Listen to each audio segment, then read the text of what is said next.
Quel est le nouveau support que les Anglais utilisent pour la publicité?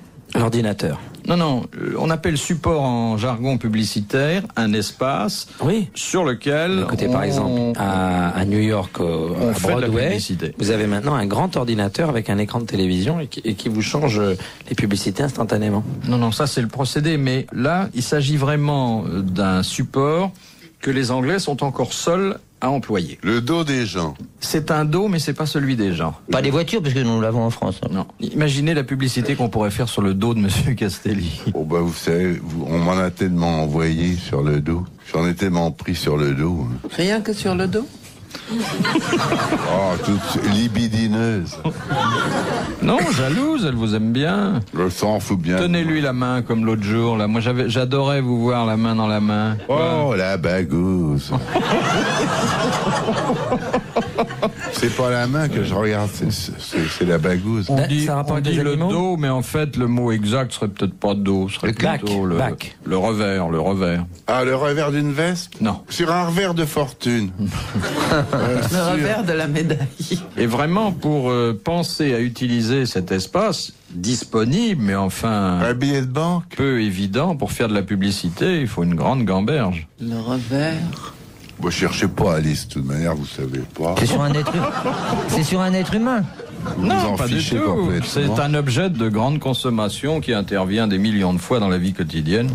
Le pain? Une publicité sur le pain. Ah oui, c'est intéressant. Mais ça se mange? Ça se lèche, mais ça ne se mange pas. La glace? Sur une vitrine? Ah, on peut lécher une vitrine, mais c'est pas ça. Une voiture, non? Ah, vous léchez une voiture? Elle est plutôt dans une station-service, ça ira plus vite, non? Pourquoi on lèche cette chose? Alors? Qu'est-ce qu'on lèche, voyons, mes enfants? Oh, bah, demandez à Chazot. Oh, tu te rends compte, pauvre Alice. Non, mais enfin, un endroit honnête où on puisse faire de la publicité qui ne disparaisse pas aussitôt. Les assiettes, non? Vous léchez les assiettes, vous ne pas du pain. Non, mais... Depuis que vous avez dit le verbe lécher, on est perdu. Bah, pourtant, il n'y a pas tellement d'objets sur lesquels, je dis bien d'objets sur lesquels... Les timbres?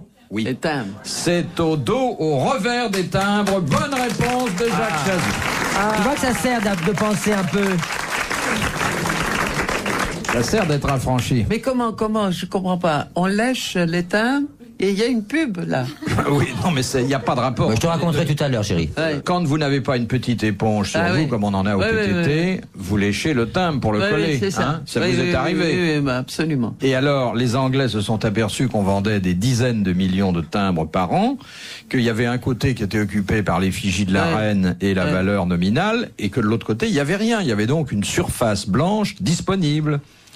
Et ils l'ont vendu à des annonceurs. Mais c'est très petit. C'est très petit, mais on peut quand même marquer quelque chose. Oui, mais alors, on n'a pas le temps. Bon, on achète le timbre. Bon, donc, oh là. Alors, t'as vu comment il colle les timbres, l'autre? Avec sa langue, il peut carrément coller un rouleau. Hein. Il a une langue assez étonnante. Mais vous savez que l'été, vous le mettez dans votre cuisine, vous le pendez par la tête et par les pieds, vous n'avez plus de moustiques. Hein. Il a qu'à tirer la langue et ils viennent tous se coller dessus. Remarque déjà avec la laine, il faudrait déjà qu'il rentre. Hein. Comment vous trouvez cette langue? Elle est plus proche de l'escalope que de la langue, hein? Montre, refais. Non, mais sortez tout, là. Elle est chargée. Oh là là. Très chargée, Philippe. Tout ça n'est pas très radiophonique, hein, de tirer la langue. Ouais, ça c'est bien vrai. Et la tienne est comment? Elle est pointue, montre. C'est une des plus mauvaises langues de Paris, je peux vous le dire sans l'avoir vue. Mais dis donc, on pourrait peut-être décrire celle de Castelli, non, Philippe? Faites-la voir encore. Description. On dirait une escalope. Qu'est-ce que dit votre médecin? Il s'en fout complètement. C'est pas normal qu'elle soit blanche. C'est ce qu'il a dit, le médecin de Castelli. Dans cet état-là, il lui restait plus que la hague. L'usine de retraitement des vieux déchets atomiques.